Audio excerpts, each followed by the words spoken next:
You're listening to 96.3 KRIM-LP. This is Fanny, and today's Community Spotlight is all about the wild Salt River horses.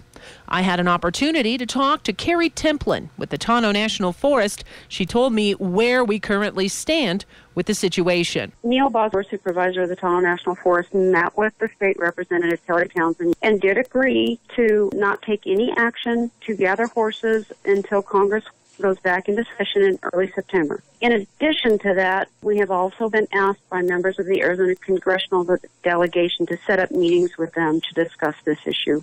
And so Neil is also working to do that.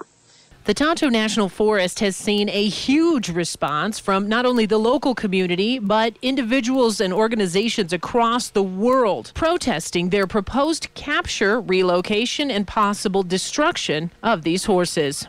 We're certainly getting inundated with public comments and people making sure that they want to have their voice heard. I do not know at this point in time what will come out of those meetings. So let's sit down and have the meetings and see what options we have and how we can move forward. Templin wanted to clarify that the Tonto National Forest had no intention of moving any of their horses today. I know that the immediate concern has always been that the Forest Service was going to start gathering horses on Friday, and that was not our intention. I know with the way the legal notice read, it does say we could, but that was never our intention. So, yes, we will sit down and meet with the congressional delegation and live up to our promise with State Representative Kelly Townsend and see if there's any other options or things that we are not aware of or anything we've missed. At this time, the Tonto can't give an exact number of how many horses currently reside in the Salt River area.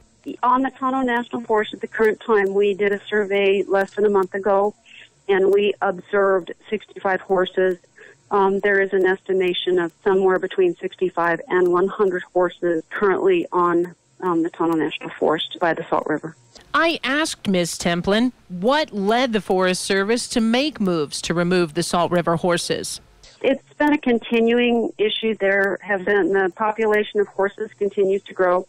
The population of Phoenix continues to grow. The areas these horses are in is one of the highest used recreation areas in the country. We have horses coming down into the Butcher Jones recreation site. There's shade, there's water, and there's Bermuda. And so the horses are grazing in the middle of this rec site. And there's a concern that if horses were spooked, there could be injuries.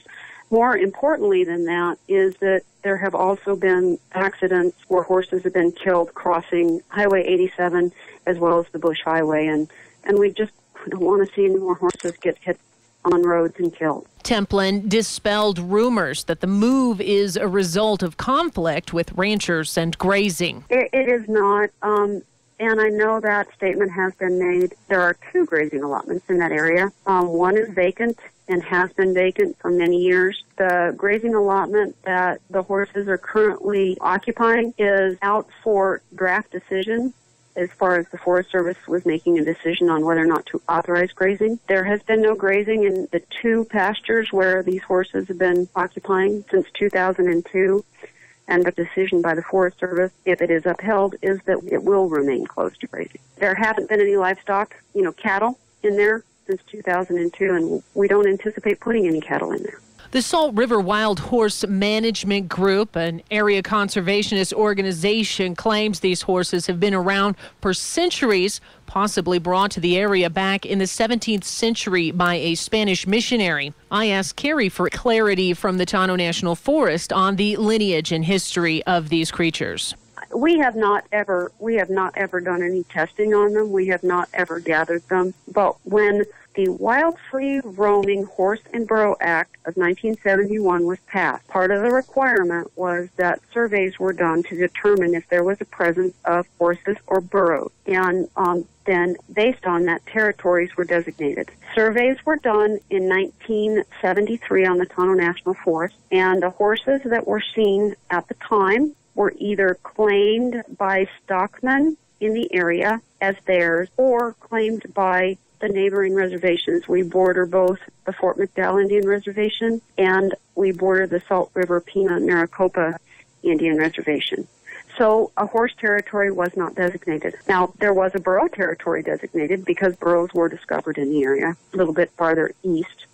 That's why the Forest Service is saying that based on the surveys that were done, there were no wild horses in the area in early 70s. And so now we have 65 horses at least, and they have to have moved from somewhere. The southern part of the Tono National Forest borders Mesa. Parts of the eastern side of the area is the tribal reservations. We don't quite know where they've moved from, but that's why we're saying that they've moved from somewhere else. When asked if moving the horses was inevitable, Ms. Templin said, I don't know if anything is inevitable. We've agreed to meet.